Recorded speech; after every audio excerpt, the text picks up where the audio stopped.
আমরা সবাই বন্ধুরা আসছিলাম হচ্ছিল খেলা দেখতে, তবে হারছি, মনটা খারাপ হয়েছে, ঠিক আছে, কিন্তু হচ্ছিল বাংলাদেশ খুব ভালো খেলছে। আমরা সবসময় বাংলাদেশকে সাপোর্ট করব, ইনশাল্লাহ বাংলাদেশের পাশে সবসময় থাকবো ইনশাল্লাহ।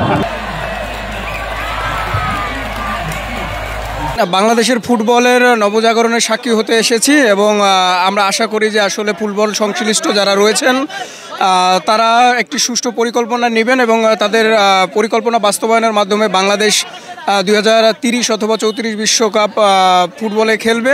আমরা সেরকমটাই প্রত্যাশা করি এবং সেই লক্ষ্যে আমরা আশা রাখি যে বাংলাদেশ ফুটবল ফেডারেশন অবকাঠামোগত উন্নয়ন এবং খেলাধুলা সংক্রান্ত বিভিন্ন সমস্যাদি কাটিয়ে একটি সুষ্ঠু আমরা যে ক্রীড়ামোদী জাতি, সেই জাতির ক্রীড়াপ্রেম আরও জাগ্রত করার সুযোগ দিবে।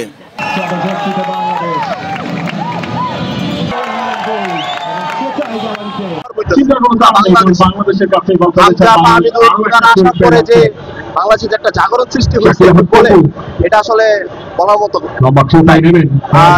বলতে গেলে যে ক্রিকেটের যে ঝড়টা ছিল, ফুটবলের প্রতি সবাই আকৃষ্ট হচ্ছে। আর মূলত বিদেশ থেকে কিছু প্লেয়ার আসার পরে ফুটবল উপর যেভাবে আপনার মানে কি বলবো, বলার কোনো ভাষা নাই। আসলে সবাই খুব এক্সাইটেড, বাংলাদেশের সিঙ্গাপুরের খেলাটা সবাই করতেছে। আমরা সবাই বাংলাদেশ